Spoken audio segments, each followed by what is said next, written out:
기도드리시겠습니다. 창조주 하나님, 온 세상의 주인 되시는 하나님 감사합니다.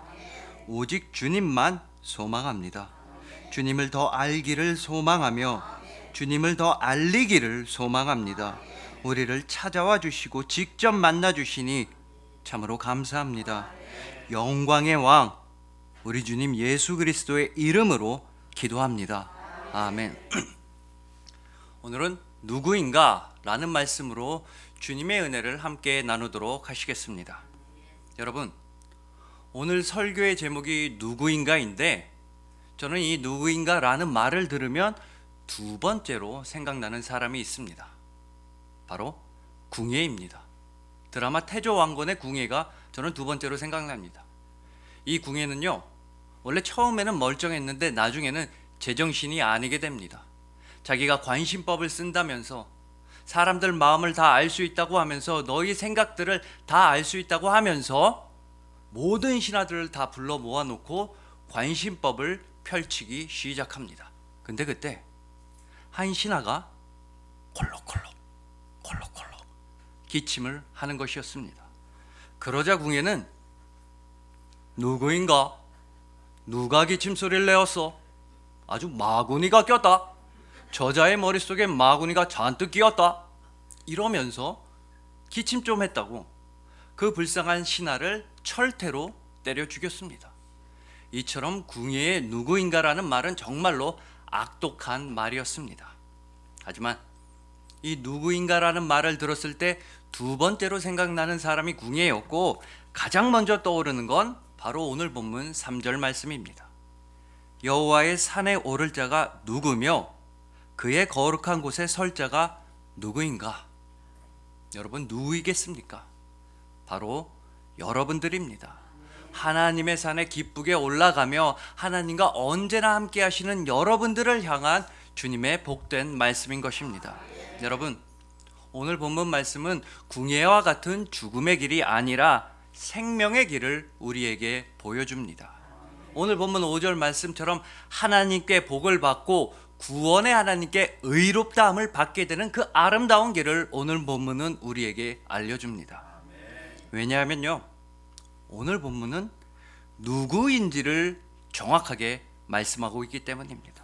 오늘 본문은 가장 먼저 하나님 아버지께서 과연 누구이신지를 우리에게 알려줍니다. 그 다음으로 오늘 본문은 우리 인간은 과연 누구인지, 우리 인간은 과연 어떠한 방향으로 나아가야 하는지를 분명하게 알려줍니다. 그리고 마지막 결정적으로 오늘 본문은 예수님께서 과연 누구이신지를 우리에게 은혜롭게 말씀합니다.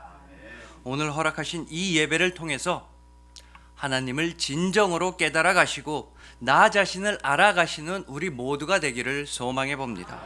하나님의 복과 하나님의 구원을 영원토록 받으시는 여러분들을 주님의 이름으로 축복합니다. 자, 말씀드린 대로 오늘 본문은 시작하면서부터 가장 먼저 하나님께서는 과연 누구이신지를 우리에게 말씀하면서 시작합니다.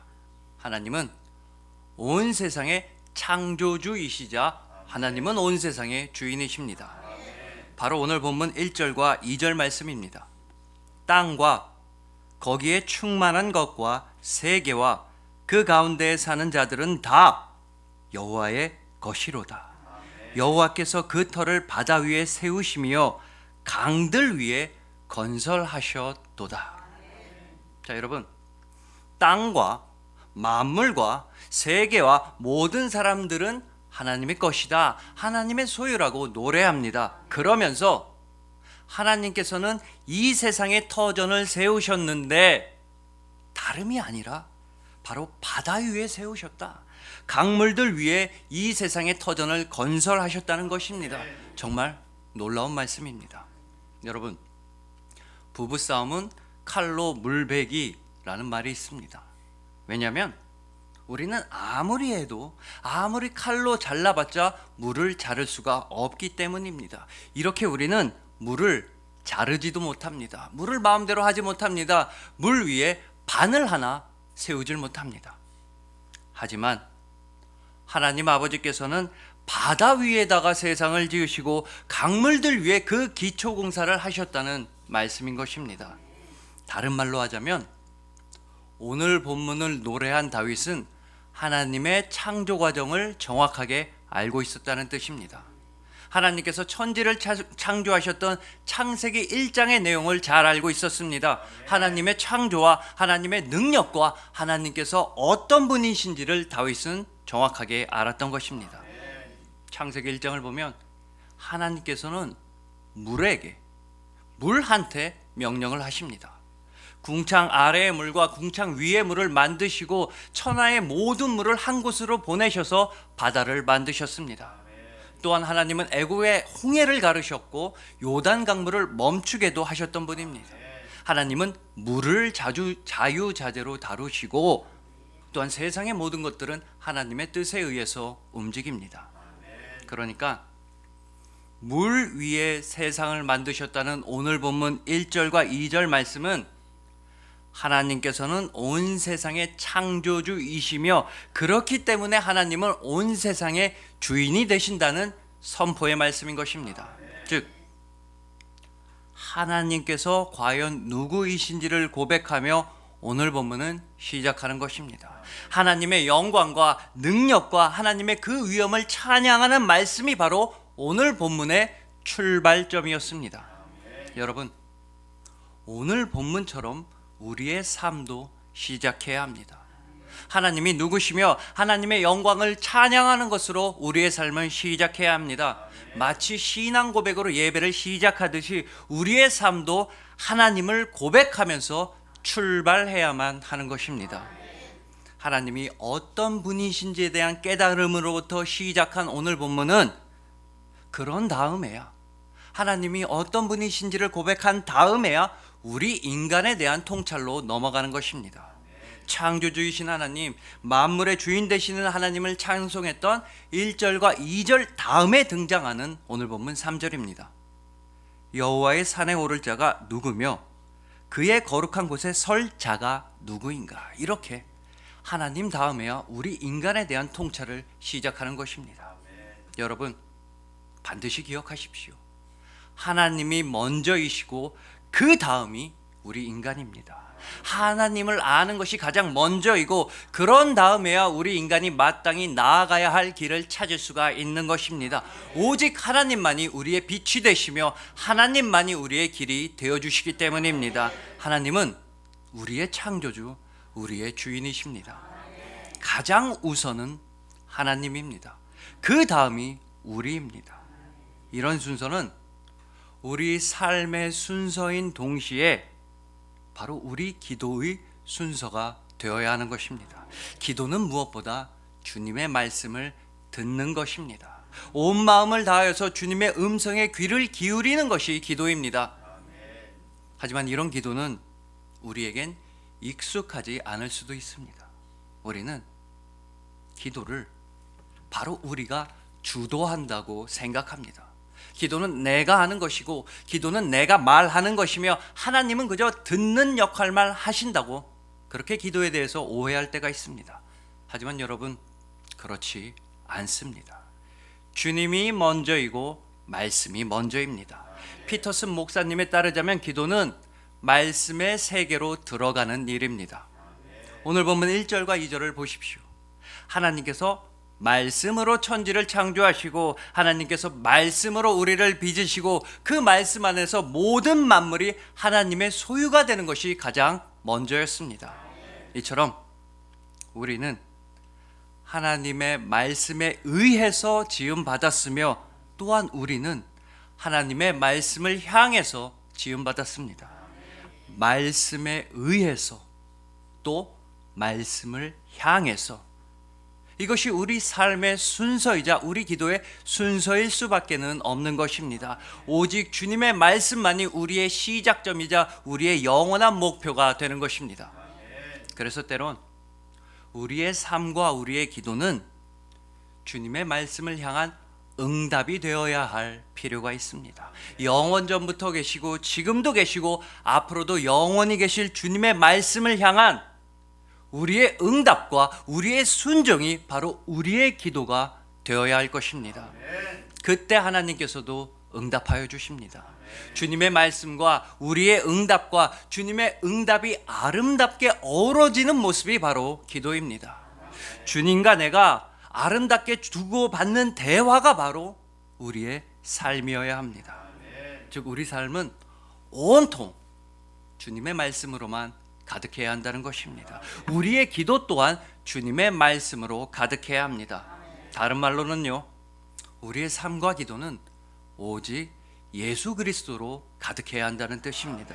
하나님의 말씀 예수 그리스도께서 우리 삶의 주인 되시고 우리 기도의 주인 되시고 우리의 모든 것 되실 때 바로 그 순간이 오늘 본문 5절의 말씀이 우리 삶에서 이루어지는 순간인 것입니다. 그는 여호와께 복을 받고 구원의 하나님께 의를 얻으리니. 하나님의 복이신 예수 그리스도, 하나님의 구원 예수 그리스도, 하나님의 공의 예수 그리스도만 바라보시길 소망합니다. 오직 예수님만, 영원히 예수님만 붙잡으시는 여러분들을 주님의 이름으로 축복합니다. 자, 앞서 잠시 언급한 대로 오늘 본문 말씀은 가장 먼저 하나님이 누구이신지를 분명히 하고 그 다음에 두 번째로 우리 인간에게로 시선을 향하고 있습니다. 특히 오늘 본문 3절 말씀은 하나님의 산에 오를 사람은 누구이며 하나님의 거룩한 곳에 설 사람은 누구인지를 매우 진지하게 물어보고 있습니다. 여호와의 산에 오를 자가 누구며 그의 거룩한 곳에 설 자가 누구인가? 즉 우리가 마땅히 나아가야 할 길에 대한 말씀인 것입니다. 우리는 기꺼이 하나님께 나아가서 하나님을 찾아야 하며 하나님의 말씀을 들어야 하며 하나님의 얼굴을 구해야만 한다는 귀한 말씀인 것입니다. 그래서 오늘 본문 6절에서도 역시 하나님의 산에 올라가는 사람에 대해서는 이렇게 말씀하는 것입니다. 이는 여호와를 찾는 족속이요 야곱의 하나님의 얼굴을 구하는 자로다. 하나님의 얼굴을 구하는 자로다. 그런데 여러분, 이러한 오늘 본문 3절 말씀, 하나님의 산에 관한 말씀은 우리로 하여금 출애굽기 19장을 떠올리게 합니다. 이 출애굽기 19장에서 하나님의 도우심으로 애굽에서 탈출해서 나온 이스라엘 백성들은 드디어 시내 산에 도착하게 되었습니다. 근데 어찌 보면 출애굽보다 훨씬 더 중요한 일이 시내 산에서 이스라엘 백성들을 기다리고 있었습니다. 바로 하나님과 영원한 언약을 맺고 오직 하나님만 섬기는 하나님의 백성으로 살아가기로 결단을 하고 결심을 해야만 하는 일이 시내 산에서 이스라엘 백성들을 기다리고 있었던 것입니다. 이때 하나님께서는 이스라엘과 언약을 맺어주시기 위해서 친히 하나님은 직접 시내산에 강림하십니다. 이제 시내산은 하나님의 거룩한 산이 된 것입니다. 그런데 친히 시내산에 임하신 하나님께서는 출애굽기 19장 12절에서 이런 말씀을 모세한테 하십니다. 너는 백성을 위하여 주위의 경계를 정하고 이르기를 너희는 삼가 산에 오르거나 그 경계를 침범하지 말지니 산을 침범하는 자는 반드시 죽임을 당할 것이라. 하나님의 산에 다가오지 말라고 말씀하십니다. 하나님의 거룩한 산을 함부로 침입한다면 죽임을 당할 것이라고 말씀하십니다. 여러분, 아마 여러분들도 식당이나 또는 공장에서 이런 경고문을 많이 보셨을 겁니다. 관계자 외 출입금지, 관계자 외 출입금지. 마치 이런 출입금지 경고문처럼 하나님께서는 하나님의 산에 아무나 함부로 출입하는 걸 엄하게 금지하셨던 것입니다. 그러나 오늘 본문 말씀은 이 출입금지 경고문을 넘어서서 하나님의 산에 올라갈 수 있는 방법을 우리에게 알려주고 있습니다. 다르게 말하자면요, 우리로 하여금 하나님의 관계자가 되고 하나님과 친밀하고도 깊은 관계를 맺을 수 있는 그 길에 대해서 오늘 본문은 우리에게 말씀하고 있는 것입니다. 마치 다른 이스라엘 백성들은 하나님의 산에 올라가지 못했어도 모세만큼은 하나님의 산에 올라가고 하나님의 말씀을 듣고 하나님과 친밀하고도 깊은 관계를 맺었던 것처럼 말입니다. 자, 그래서 여러분, 오늘 본문 3절 말씀과 4절 말씀을 함께 보시겠습니다. 하나님의 산에 올라갈 사람이 과연 누구인지를 질문하는 그 3절과 그에 대한 대답인 4절을 함께 보시겠습니다. 여호와의 산에 오를 자가 누구며 그의 거룩한 곳에 설 자가 누구인가? 곧 손이 깨끗하며 마음이 청결하며 뜻을 허탄한 데에 두지 아니하며 거짓 맹세하지 아니하는 자로다. 손이 깨끗한 사람들, 마음이 청결한 사람들, 뜻을 허탄한 데 두지 않는 사람들, 거짓 맹세를 하지 않는 사람들은 하나님의 산에 올라갈 수가 있고 하나님의 산에서 하나님의 말씀과 하나님의 얼굴을 구할 수가 있게 되는 것입니다. 마치 모세처럼 하나님과 친밀하고도 인격적인 사귐을 기쁘게 누릴 수가 있게 되는 것입니다. 이런 사람은 오늘 보면 5절 말씀처럼 하나님의 복을 받고 구원의 하나님을 의지할 수가 있게 됩니다. 온 마음 다해서 주님을 사랑하는 사람들이기 때문입니다. 믿음과 삶이 일치되는 사람들입니다. 주님의 마음을 품고 오직 주님을 닮아가는 귀한 사람들입니다. 자, 그렇다면 하나님의 산에 올라가서 하나님의 얼굴을 바라보는 복을 받는 그 사람들은 과연 어떤 사람들일까요? 오늘은 대표적으로 두 가지 정도만 손이 깨끗한 사람들과 마음이 청결한 사람들에 대해서 함께 알아보시겠습니다.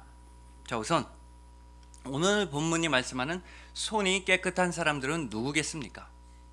당연히 그저 손을 자주 씻고 손이 하얗고 깨끗하고 핸드크림을 자주 바르는 사람을 말하는 것 같지는 않습니다. 대신에 여러분, 성경에서 이 손은 주로 우리 삶과 우리 행위를 설명할 때 나타납니다. 우리의 언어 습관에서도 이 손이라는 단어는요, 단순히 팔 끝에 달린 신체 기관만 의미하는 것은 아니죠. 예를 들어서 저 사람은 참 손이 큰 스타일이야. 그러면 무슨 뜻입니까? 배포가 크고 통이 넓다는 뜻입니다. 저 사람 참 손이 큰 스타일이야 라고 했을 때 왜? 저 사람 손 몇 센치길래 그래? 이렇게 물어보는 사람은 우리 중엔 아무도 없습니다. 또 손이 빠른 사람은 손가락이 빠른 사람이라기보단 일처리가 빠르고 행동이 빠른 사람을 뜻합니다. 또한 우리는 좋지 않은 일, 나쁜 일, 불법적인 일을 그만두게 되었을 때 이렇게 말합니다. 나 손 씻었어. 나 손 뗐어. 심지어는 이렇게도 말하죠. 나 손 끊었어. 그럼 손을 끊었다고 하면 영화 내부자들의 이병헌 씨처럼 진짜로 손을 끊고 손을 돌려서 빼야 손을 끊은 사람입니까? 아닐 겁니다. 여러분, 성경에서도 우리의 손이 깨끗해야만 한다고 끊임없이 말씀합니다. 행실이 깨끗해야 하며 삶이 깨끗해야 하며 믿음이 실천으로 드러나야만 한다고 성경은 우리에게 전하는 것입니다. 예를 들어 욥기 22장 30절의 하반절입니다. 내 손이 깨끗함으로 말미암아 건지심을 받으리라. 즉 오늘 본문에서 말씀하는 손이 깨끗한 사람, 하나님의 복을 받는 사람은 바로 믿음이 삶으로 드러나는 사람들인 것입니다. 오직 주님의 말씀대로 살아가고 주님의 말씀이 나의 삶의 열매로 나타나는 사람들인 것입니다. 자, 다음으로 손이 깨끗한 사람 다음으로 마음이 청결해서 하나님의 복을 받아 하나님의 얼굴을 바라볼 수 있는 사람들은 바로 이런 사람들입니다. 여러분, 다윗과 요셉을 한번 비교해서 떠올려 보십시오. 다윗은 왕궁 옥상에서 산책을 하다가 우리아의 아내 밧세바를 보고 그만 나쁜 죄악과 유혹에 빠지고 말았습니다. 만약에 그때 다윗이 하나님께 간절히 기도를 드리면서 산책을 하고 있었더라면 그런 나쁜 유혹과 죄악에 넘어가지는 않았을 것 같기도 합니다. 만약에 다윗이 주님의 말씀을 깊이 묵상하면서 산책을 했었더라면 다윗은 그 순전하고 올바른 믿음을 지켜낼 수 있었을 것입니다.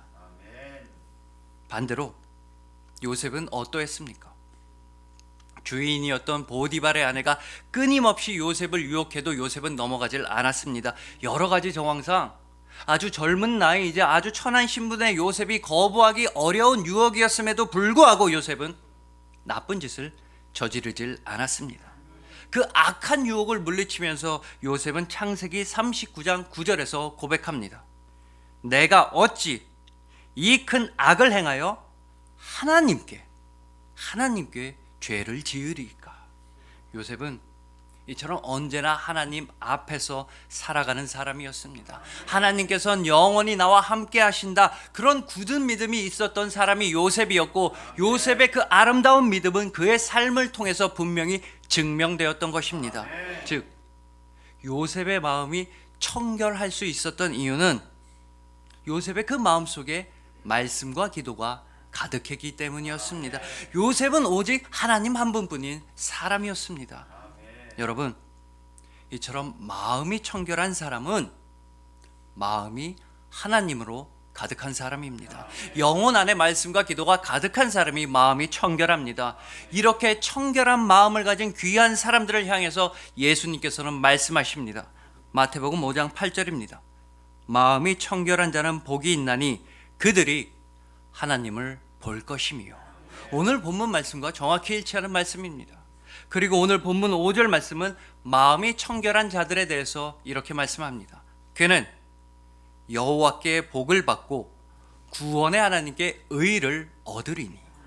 여러분, 손이 깨끗한 사람들, 즉 영혼 안에 있는 믿음이 그대로 행동으로도 삶으로도 나타나는 사람들은 하나님의 복을 받습니다. 마음이 청결하여서 그 마음 안에 하나님이 가득한 사람들은 복을 받아서 하나님의 얼굴을 바라보게 됩니다.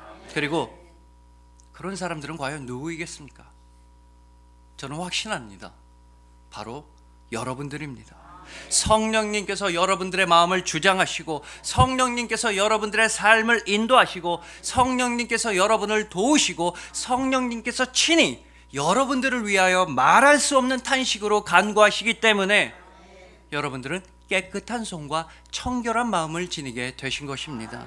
하나님의 귀한 복은 언약 백성인 여러분을 향하고 있습니다. 구원의 하나님께서는 여러분의 믿음을 너무나 기뻐하십니다. 그러니 아무것도 염려하지 마시고 오직 말씀과 기도로서 하나님의 그 크신 복을 누리시길 소망합니다. 말씀과 기도에 최선을 다하실 때 그 말씀과 기도야말로 하나님의 최고의 복이라는 기쁨을 깨닫게 되실 것입니다. 순전한 믿음과 아름다운 삶으로서 하나님의 산에 올라가서 하나님의 복을 받으시고 하나님의 얼굴을 바라보시는 여러분들을 주님의 이름으로 축복합니다. 자, 지금까지 우리는 오늘 본문 1절에서부터 6절까지의 내용을 함께 살펴보았습니다. 오늘 본문은 가장 먼저 첫 번째로 하나님께서 과연 누구이신지를 말씀하고 있으며, 그 다음으로 하나님께 복을 받는 사람들은 과연 누구인지를 알려주고 있다는 것을 함께 살펴보았습니다. 그러니까 여기서 정리를 해보자면 우리가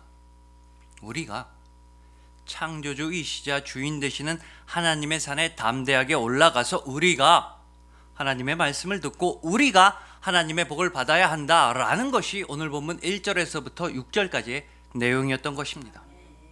그런데 여러분, 이연길 목사님에 따르자면 오늘 본문 7절에서부터는 매우 놀라운 반전, 매우 은혜로운 반전이 시작되고 있습니다.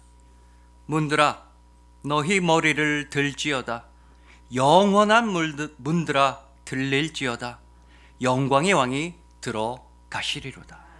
지금까지 계속해서 우리는 1절부터 6절까지 해서 계속해서 우리는 하나님의 산에 올라갈 수 있는 사람을 찾았었습니다.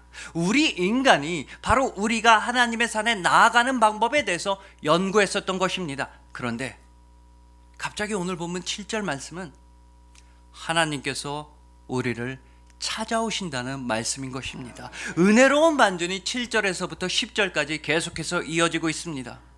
하나님께서 들어오셔야만 하기에 문들은 머리를 들라고 외칩니다. 문들아 높이 열려라. 하나님께서 들어오실 수 있도록 모든 문들은 활짝 열리라고 오늘 본문은 찬양하고 있습니다. 그러니까 성전이나 집의 이미지를 통해서 하나님께서 우리를 찾아오신다는 구원의 노래가 오늘 본문의 절정을 장식하고 있는 것입니다. 여러분, 지금까지 우리는 우리가 가야만 하는 줄로 알았습니다. 복을 받으려면 우리가 직접 하나님께 가야만 하는구나. 구원을 얻으려면 우리 인간이 직접 하나님께 다가가는 수고를 해야만 하는구나. 이런 줄로만 알았습니다. 하지만 그렇지 않았습니다.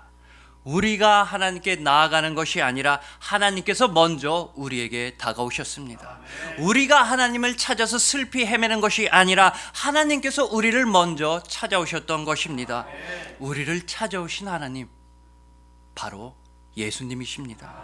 예수님께서 우리를 찾아오셨기에 우리는 하나님의 그 영원한 복이 무엇인지를 알게 되었고, 하나님의 복을 받게 되었고, 하나님의 복을 체험하게 되었던 것입니다.